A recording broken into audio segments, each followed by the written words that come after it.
UFC 310 is over. Here's my experience. I see my haters proud of me now. When I'm around, it's all smiles. I took over my whole town. All right, to kick this off, I'll give the card a solid 7.5 out of 10.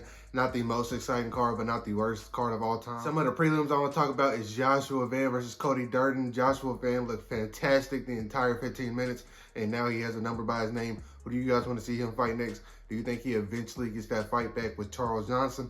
I feel like that's a rematch that we can see very, very soon in the future. Another prelim I want to talk about is Mr. Era Anders versus Chris Weidman. Chris Weidman just doesn't have any more at 40 plus years old. I don't think he's the same explosive wrestler that won the UFC championship against Anderson Silva all those years ago. And I think it's time for him to retire and ride out to the sunset as a very, very accomplished former champion. Bryan Battle versus Randy Brown is another fight that I want to talk about. Bryan Battle came in off of a bad weight miss, over 4 pounds, and he did not look his best in this fight at all. I feel like Bryan Battle did win, but I don't think that was the impressive, emphatic win that you want to see, especially when the way he missed weight was so bad. I feel like we wanted to see a more impressive performance from Bryan Battle, but next time he comes out, I'm pretty sure we're going to see it. And you want to talk about a gatekeeper, Vicente Luque versus Themba Gorimbo. Themba Gorimbo was out cold within the first minute of their fight.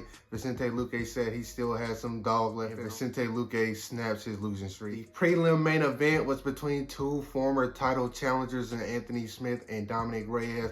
And Dominic Reyes showed that he still has a little bit of juice left, and I think Anthony Smith is done. Anthony Smith, I'm pretty sure, retired that night, or I think he should have retired that night because Dominic Reyes just looked faster and stronger the entire fight.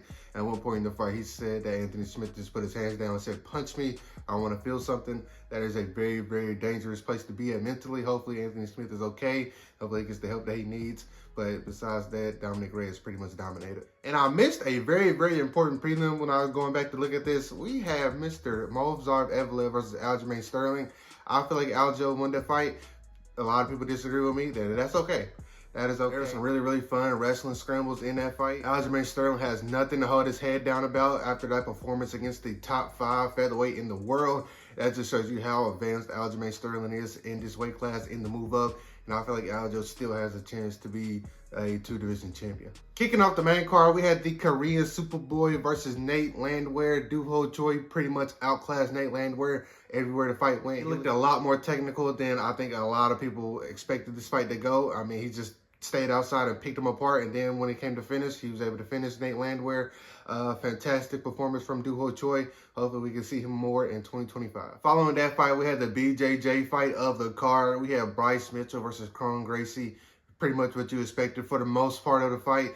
Kron Gracie refusing to try to strike, and Bryce Mitchell obliging him on the ground, saying, "I can go down here with you."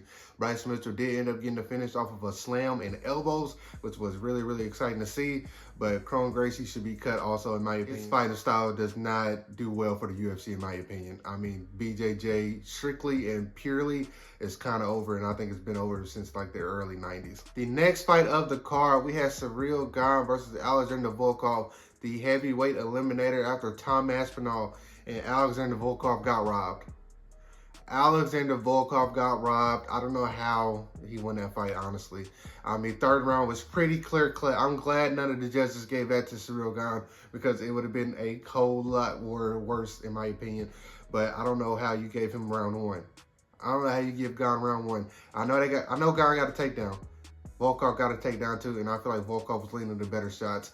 That's just my opinion, but Cyril Gane got the win. It is what it is. Whenever Dana White calls out the judges saying it was a bullshit decision, you know it's kind of bad, in my opinion. In the co-main event of the night, some people's main event of the night, we had undefeated Shavkat Rakhmonov taking on undefeated Ian Gary in a fight that kind of went the way I did not expect it to. Ian Gary's takedown defense was elite for most of the fight. Ian Gary very much surprised me on the ground also. He actually was the closest one to getting a finish on the ground with that rear naked choke that he had Shavkat in. I feel like Shavkat was in serious danger when he was in that position on the ground with Ian Gary, but Shavkat was able to control the range, push forward, and Ian Gary was pretty much defensive most of the night, in my opinion. He came on a little bit later in the later rounds, but it was pretty much 3-2 in my opinion at that point. What did you guys think about the co-main event of the night?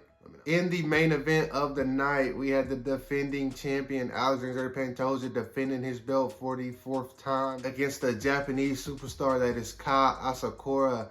And Alexander Pantoja, let me tell you this, I think he's the best flyweight in the world right now. DJ's retired. He said he turned down a fight for $2 million. He said he doesn't need it no more. He's fine. He is perfectly good off of it. But Alexander Pantoja, what do you do with him? What do you do with this man? He's beat most of his contenders, if not a lot of them. Brandon Royval beat him twice. Brandon Moreno beat him. Alex Perez beat him. Matt Snell beat him. His resume is getting up there with some very, very good fighters. Now, he has a long way to go before he gets in the conversation with DJ, but I feel like he's on a very, very good path. What do you guys think about it? What did you guys think about UFC 310 as an event? Let me know down below. Like always, if you enjoyed the video, please make sure you like, comment, and subscribe. Bigger people, peace.